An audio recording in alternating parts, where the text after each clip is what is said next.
자백할지 부인할지 정하기 전에 반드시 해야 할 일. 자백할지 부인할지 정하기 전에 반드시 해야 할 일이 있습니다.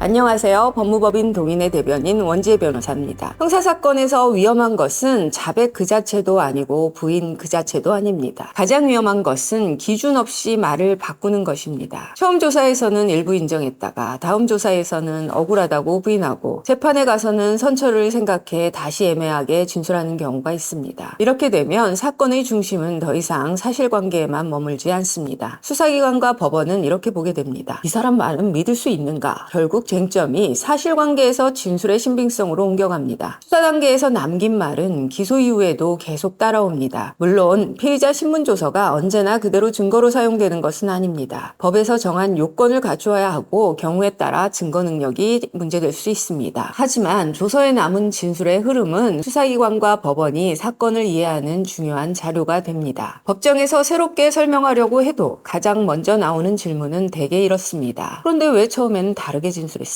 이 질문에 답하지 못하면 방어는 시작부터 흔들립니다. 그래서 자백할지 부인할지 정하기 전에 먼저 해야 할 일이 있습니다. 첫 번째, 증거를 먼저 봐야 합니다. 형사사건에서 진술은 기억만으로 정하면 안 됩니다. CCTV, 계좌 내역, 문자 메시지, 카카오톡, 통화 내역, 녹취, 진단서, 현장사진, 출입기록, 차량 블랙박스 같은 객관적인 자료를 먼저 정리해야 합니다. 사람은 기억을 기준으로 말하려고 합니다. 하지만 형사 절차에서는 증거를 기준으로 진술을 평가합니다. 아무리 억울하다고 해도 객관적인 증거와 맞지 않는 진술은 의심을 만듭니다. 반대로 일부 불리한 증거가 있다고 해서 곧바로 범죄 전체를 인정해야 하는 것도 아닙니다. 중요한 것은 증거가 무엇을 말하고 무엇까지는 말하지 못하는지를 구분하는 것입니다. 두 번째, 사실과 법률 평가를 나누어야 합니다. 이 구분이 매우 중요합니다. 예를 들어 돈을 받은 사실은 있을 수 있습니다. 하지만 그 돈이 빌린 돈인지 투자금인지 정상적인 거래대금인지 대가성 있는 돈인지 속여서 받은 돈인지는 별개의 문제입니다. 상대방의 몸에 접촉한 사실이 있을 수도 있습니다. 하지만 그것이 폭행인지 상대방을 단순히 제지한 것인지 우발적인 접촉인지 정당방위나 정당행위로 볼 수 있는지는 따로 판단해야 합니다. 사실 하나를 인정한다고 해서 범죄 성립 전체를 인정하는 것은 아닙니다. 그런데 조사 과정에서는 이 구분이 무너지기 쉽습니다. 예를 들면 이렇게 말해야 합니다. 돈을 받은 사실은 맞습니다. 다만 속여서 받은 것이 아닙니다. 차용 또는 투자 약정에 따른 돈이었습니다. 접촉이 있었던 것은 맞습니다. 다만 때리거나 밀친 것이 아니라 당시 상황을 말리기 위한 과정에서 발생한 불가피한 접촉이었습니다. 이처럼 사실 인정과 법률 평가를 분리해야 합니다. 세 번째, 인정할 부분과 다툴 부분을 정해야 합니다. 인정할 부분은 증거와 맞아야 합니다. 다툴 부분은 법률상 이유가 있어야 합니다. 단순히 억울합니다 라고만 말해서는 부족합니다. 어느 사실이 다른지, 어느 증거가 내 주장과 맞는지, 어떤 법률 요건이 충족되지 않는지를 정리해야 합니다. 예를 들어서 사기 사건을 보겠습니다. 사기 사건에서는 돈을 받았는지만 보는 것이 아닙니다. 상대방에게 어떤 말을 했는지, 그 말이 거짓이었는지, 처음부터 갚을 의사나 능력이 없었는지, 상대방이 그 말을 믿고 돈을 보냈는지가 함께 문제됩니다. 돈을 받은 사실은 인정하더라도 기망행위가 있었는지, 편취의 고의가 있었는지, 상대방의 처분행위와 인과관계가 있는지는 별도로 다툴 수 있습니다. 범죄는 사실 하나로 성립하지 않습니다. 구성 요건 전체가 맞아야 성립합니다. 따라서 진술을 준비할 때는 이렇게 나누어야 합니다. 인정할 사실, 부인할 사실, 기억이 불확실한 부분, 법률적으로 다툴 부분, 이 네 가지가 구분되어야 진술이 흔들리지 않습니다. 네 번째, 진술 거부권을 어떻게 행사할지 정해야 합니다. 진술 거부권은 분명한 권리입니다. 행사했다는 이유만으로 불이익을 받아서는 안 됩니다. 그러나 아무 기준 없이 전부 침묵하거나 반대로 준비되지 않은 상태에서 전부 답하는 것도 위험할 수 있습니다. 어떤 질문에는 답할 것인지, 어떤 질문에는 자료를 확인한 뒤 답할 것인지, 기억이 불확실한 부분은 어떻게 말할 것인지 미리 정해야 합니다. 기억이 불확실한 부분은 불확실하다고 말해야 합니다. 모르는 것을 아는 것처럼 말하거나 기억나지 않는 부분을 추측으로 채우면 안 됩니다. 형사 절차에서 추측은 진술의 빈틈이 됩니다. 조사실에서는 즉석에서 대답해야 한다는 압박을 느끼기 쉽습니다. 하지만 정확하지 않은 답변을 하는 것보다 그 부분에 대해서는 자료를 확인한 뒤 말씀드리겠습니다. 현재 기억만으로는 정확히 말씀드리기 어렵습니다.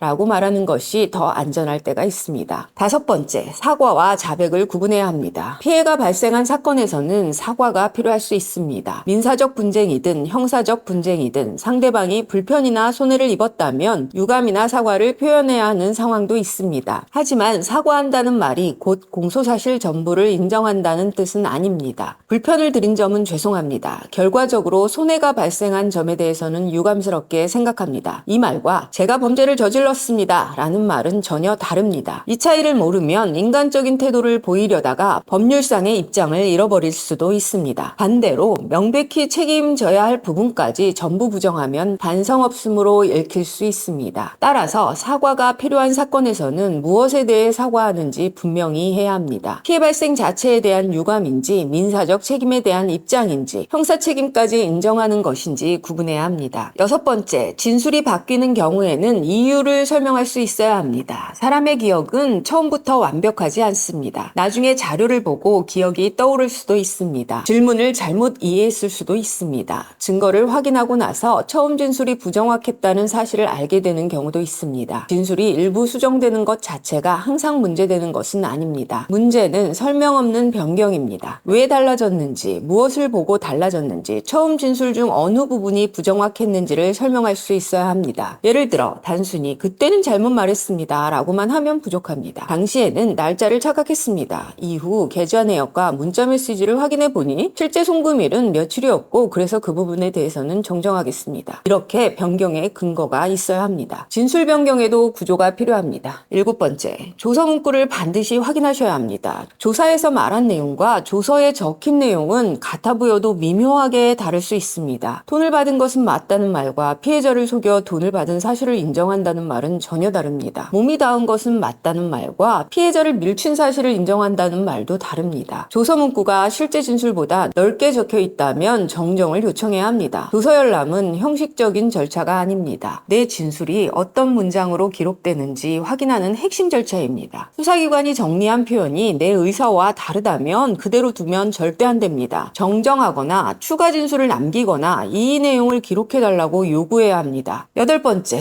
방어 방향은 감정이 아니라 증거와 법률 요건으로 정해야 합니다. 억울한 사건일수록 감정이 앞섭니다. 저는 그런 사람이 아닙니다. 상대방이 거짓말을 하고 있습니다. 정말 억울합니다. 이 말이 틀렸다는 뜻은 아닙니다. 하지만 형사 절차에서는 그것만으로 부족합니다. 설득하는 것은 감정의 크기가 아니라 기록의 구조입니다. 어떤 증거가 있는지, 그 증거가 어떤 사실을 뒷받침하는지, 상대방 진술의 어느 부분이 객관 자료와 맞지 않는지, 범죄 성립 요건 중 어느 부분이 부족한지를 보여주어야 합니다. 형사사건은 목소리로 이기는 절차가 아닙니다. 기록으로 설득하는 절차입니다. 정리하겠습니다. 자백할지 부인할지 정하기 전에 먼저 증거를 봐야 합니다. 그 다음 사실과 법률 평가를 나누어야 합니다. 인정할 부분과 다툴 부분을 정해야 합니다. 진술 거부권을 어떻게 행사할지도 미리 생각해야 합니다. 사과와 자백을 구분해야 합니다. 진술이 바뀐다면 그 이유를 설명할 수 있어야 합니다. 그리고 조서에 내 말이 어떻게 적혔는지 반드시 확인해야 합니다. 자백과 부인 사이에서 가장 많이 놓치는 것은 태도가 아닙니다. 구조입니다. 이 구조 없이 조사에 들어가면 말은 길어지고 입장은 흔들리고 기록은 불리해질 수 있습니다. 조사를 앞두고 있다면 지금 필요한 것은 감정적인 결심이 아닙니다. 진술의 설계입니다. 오늘 영상은 여기까지입니다. 시청해주셔서 감사합니다.